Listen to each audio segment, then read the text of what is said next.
Hey everyone, Steven here, and today I have an unboxing and first impressions video of the Pixio PXC277 monitor. I wanted to review a Pixio monitor for some time now, so I'm excited to share my initial impressions on this monitor, and I'm happy to say it makes a really good one. But before I get into my thoughts on this thing, let's cover the specs while I showcase more unboxing footage.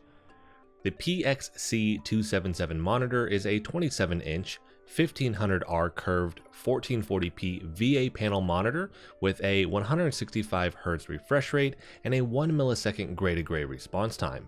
This has a 4000:1 contrast ratio, a max brightness of 320 nits, and covers 124% of the sRGB color gamut, 91.07% of the DCI-P3 color gamut, and 94.78% of the Adobe RGB color gamut. This has 16.7 million display colors and has HDR, but with the lower nits and colors, this would end up being what I would consider fake HDR. This is VESA compatible with a 100mm by 100mm pattern. The monitor weighs 10.05 pounds with the stand. For mechanical adjustments, this can only tilt, and this doesn't have any speakers. For inputs, this doesn't have the latest and greatest, but it doesn't have all of the specs needed to utilize those newer inputs, so there's not an issue here. You have two DP 1.2, one HDMI 2.0, a USB service input to update firmware, and a headphone jack. Inside of the box, you will find the monitor, stand, DisplayPort cable, power cable, and user manual. The list price of this monitor on Amazon is $239.99 with a $20 off coupon, making this one hell of a deal in my opinion, which now that I've covered the specs, let's get into my first impressions here. And I want to know I won't be covering what's in the settings panel in this video, that will be for the final review, but I will be covering some initial impressions on it. For this portion, I will make sure that I have a good mixture of gameplay going right now from various PC and console games. So out of the box, this monitor looks great. I won't show off the presets in this video, but I'm currently using the FPS preset, and I don't need to adjust anything with the presets on the panel side or through the NVIDIA control panel in Windows, which for this price point is very impressive. I've reviewed monitors that are 4 times the price of this one that were a pain to calibrate, and this one looks incredible with just the preset, which I'm really happy about. The colors here are vibrant, and the contrast and black levels here make the image look great and not muddy or dull.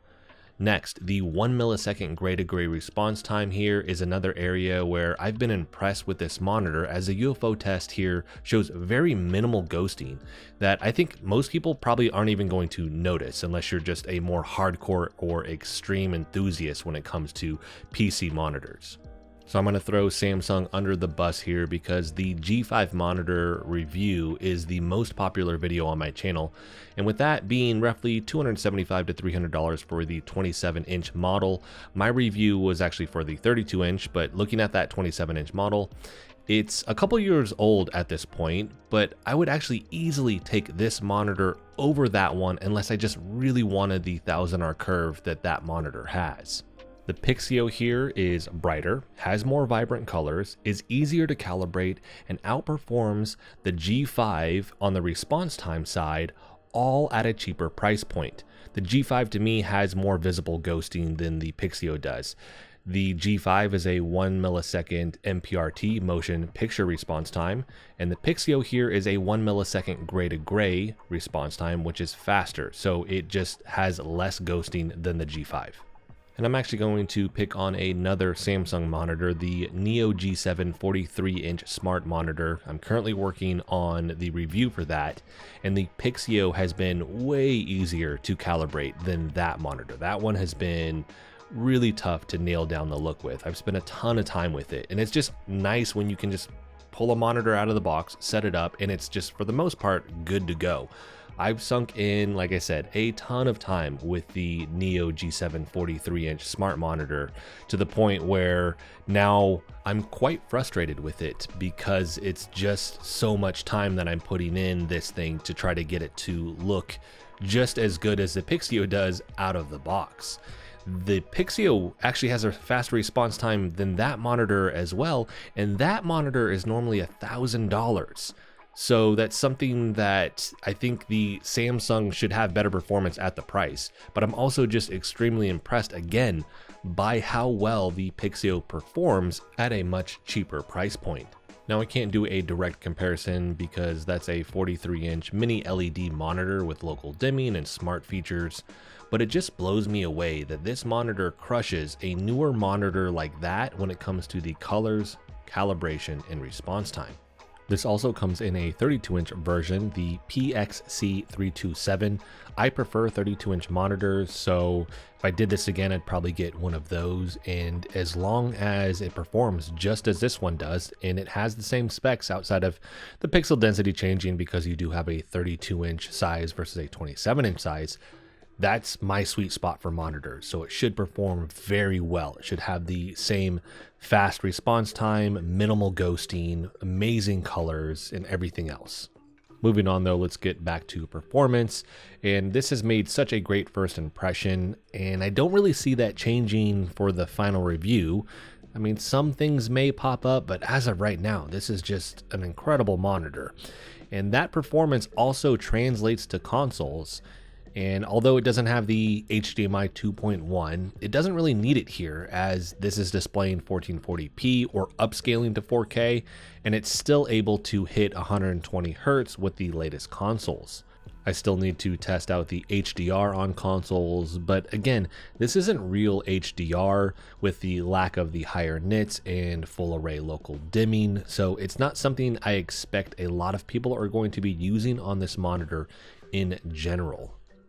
So if HDR is something that is very important to you, I definitely wouldn't go with this monitor. If it's something that maybe you turn it on every now and then for a game and you're okay with the fact that it doesn't have the local dimming, we don't have the higher nits, again, this is, to me, it's fake HDR, but you're okay with the adjustment that it makes with that, then by all means, this would still suit your needs for that.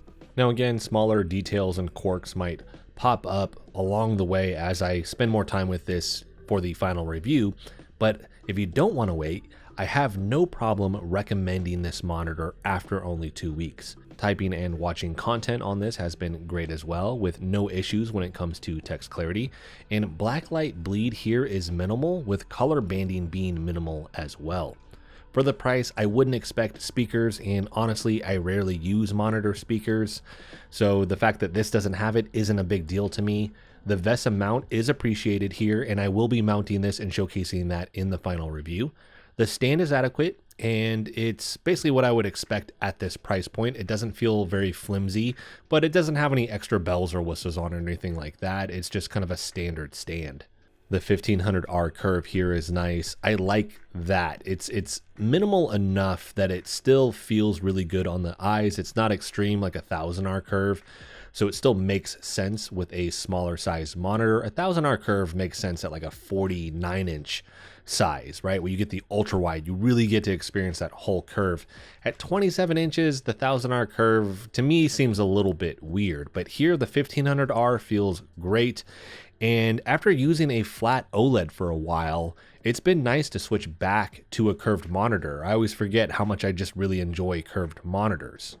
For the menu, again, I'll cover that in more detail in the final review, but it has everything that you would need with a monitor. It doesn't have some extra bells and whistles. It is a single button. I always like the single button. It is taking me longer to learn kind of the quirks of this one.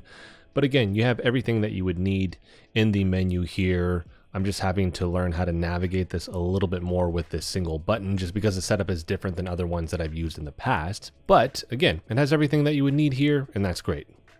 So as of right now, I don't have any standout negatives, which is a good thing, but I've also only spent 2 weeks with this, so that could change in the next couple months. There's also a standard I have to keep in mind when it comes to the price point of this thing because it offers so much upside. At a price point, I would expect to be closer to $400 instead of the $240. At that price point, I don't mind the lack of speakers, an adjustable stand, the higher nits, and really the fake HDR that we're missing with that, or the local dimming zones that you would get, because I expect that out of a monitor that is going to be $600+.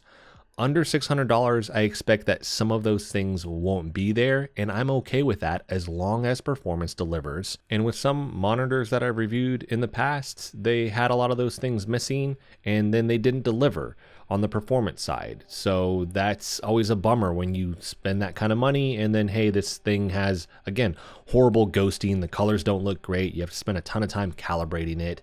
And with this, the performance is great, and you again can just really set this thing up out of the box and it's pretty much good to go. So this thing, great price point and the performance, and I really like what I'm seeing so far.